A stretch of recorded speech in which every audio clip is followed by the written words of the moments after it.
Hello, everyone. This is Josh Roy with my first show for both YouTube and podcasting. It is going to be a combination of both YouTube and podcasts. So for those of you watching on YouTube, if you see me with a microphone and headset, that's why. Before I get underway, though, I will say that I am in no way, shape, or form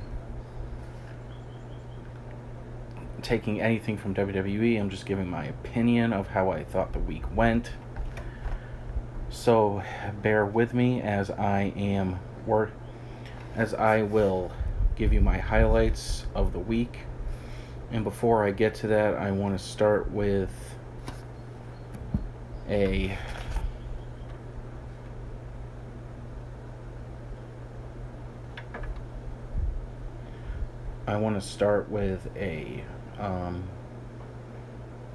hold on, my audio's not working.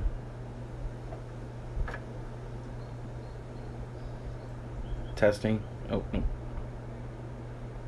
Testing. 1, 2, 3. Testing. Holy crap. Let's do this. Let's go this way. Oh, well, okay then. I see where my problems went. So like I was saying, so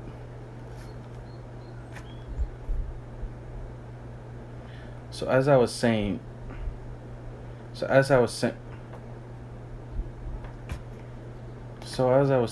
earlier,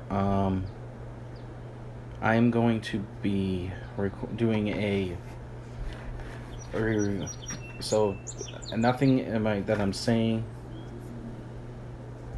will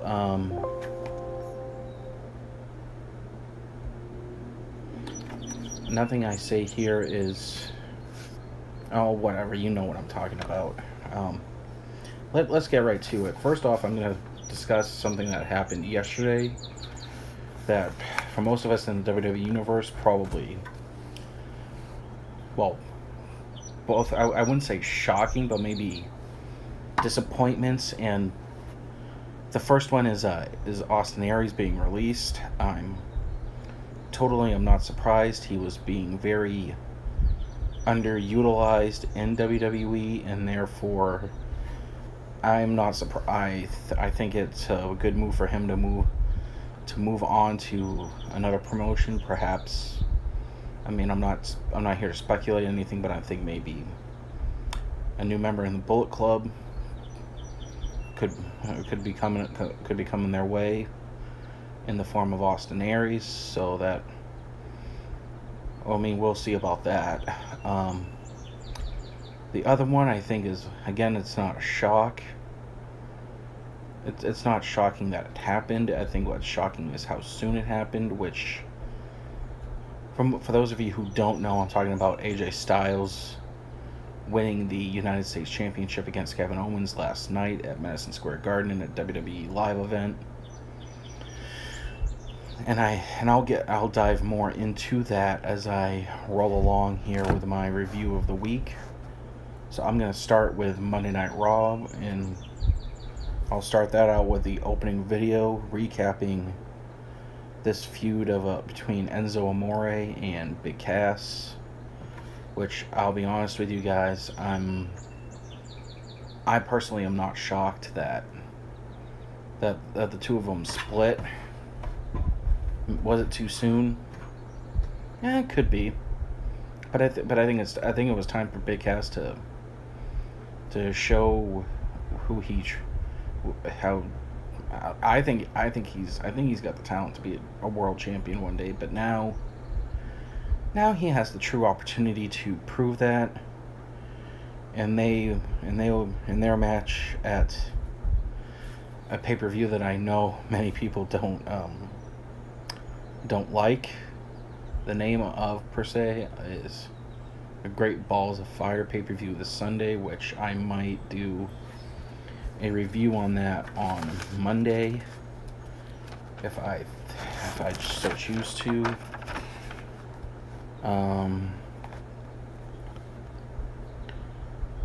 The opening match, which started out as a tag team between the team of the number one contender for the Raw Women's Championship, Sasha Banks, and Bayley against the current Raw Women's Champion, Alexa Bliss, and Nia Jax, which ended up becoming a 2-on-1 when Bayley was attacked outside of the ring and taken back for further medical review, and Sasha ended up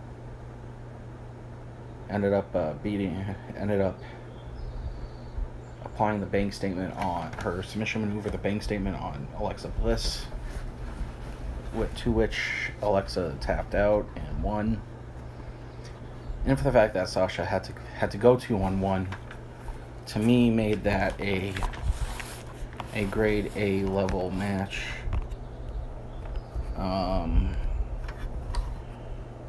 The Miz TV segment this week, I thought was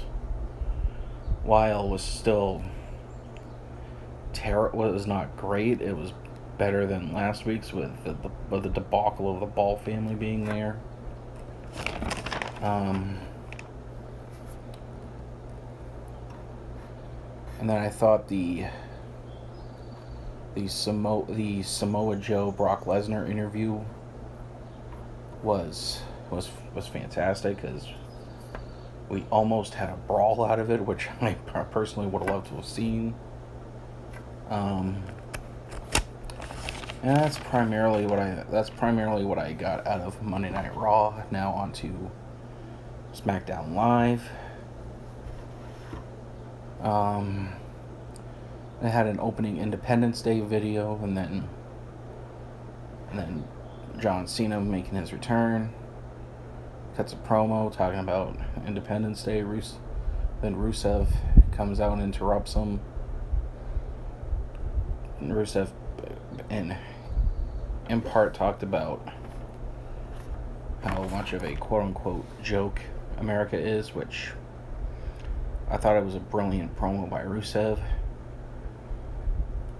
And out of that, we end up getting a flag match between John Cena and Rusev at Battleground, which to me is so dumb, but because we all know John's gonna win, and then it'll set up a match for Rusev later on, possibly at SummerSlam against someone like Shane McMahon, I think, maybe, who knows.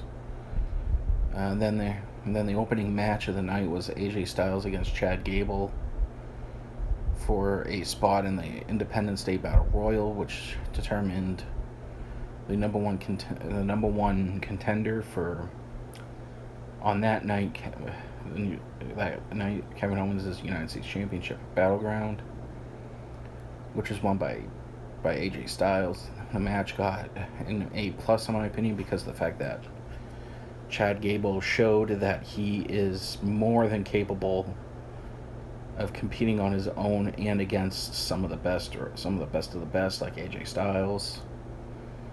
Then there was I'm not even going to go into that next segment.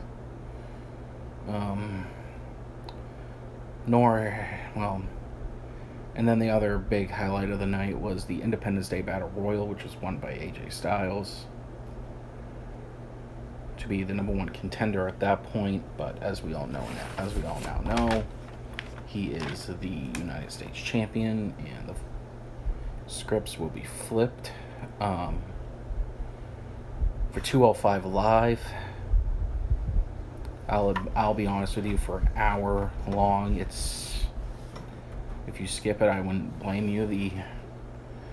But the one match that I will say was pretty good out of it was Rich Swann versus TJP. In the end, Rich Swann won, and it was a great back and forth match, and therefore my grade for that is an A out of it. And I hope in the future they well, I hope in the future that they make the match a little bit longer, that they make the show longer, only um, because I think it'd be great to give the cruiserweights more time, more airtime, to get more exposure. But then again, being on WWE Network doesn't necessarily help them, but it also doesn't hurt them either. Um, and I think this personally the same way with with NXT. NXT, in my opinion, is great. It's a great way to produce the stars of tomorrow, like with many examples like Seth Rollins, Roman Reigns, Dean Ambrose, Bayley, Sasha Banks, Becky Lynch, Charlotte Flair, Alexa Bliss, Shinsuke Nakamura, Finn Balor, Kevin Owens. You get my point. The match of that evening, which out of the two matches was the NXT Championship match, again between the champion Bobby Roode and the challenger Roderick Strong, which to me it was great back and forth. Bobby Roode had to hit 2 glorious DDTs to retain his championship after Roderick Strong had thought he pinned and defeated Bobby Roode, but as it turned out, he did not, and therefore did not win the championship, but however fell just short. But I personally think we'll see Roderick Strong with the championship here pretty soon, because I think Bobby Roode's going to get called up and bring his glorious talent to the main roster in WWE. Which brand he'll go to, I don't know. But I think, honestly, Raw could. It doesn't really matter which brand he goes to. So that's that on that. If you watch it on YouTube, you can hit the like button, leave me a comment. If you're new, hit the subscribe button. I'd really appreciate it. If you're listening to it to the podcast, it'll be uploaded. Well, by the time you listen to this, it'll be uploaded. So, I forget what I was about to say, but you can also tweet me at JoshRoy23. I'll put that up in the description on both my YouTube video and when I upload the podcast. I apologize for the technical difficulties that I had earlier, and until then, I will say have a nice day, have a nice evening, have a nice rest of your weekend.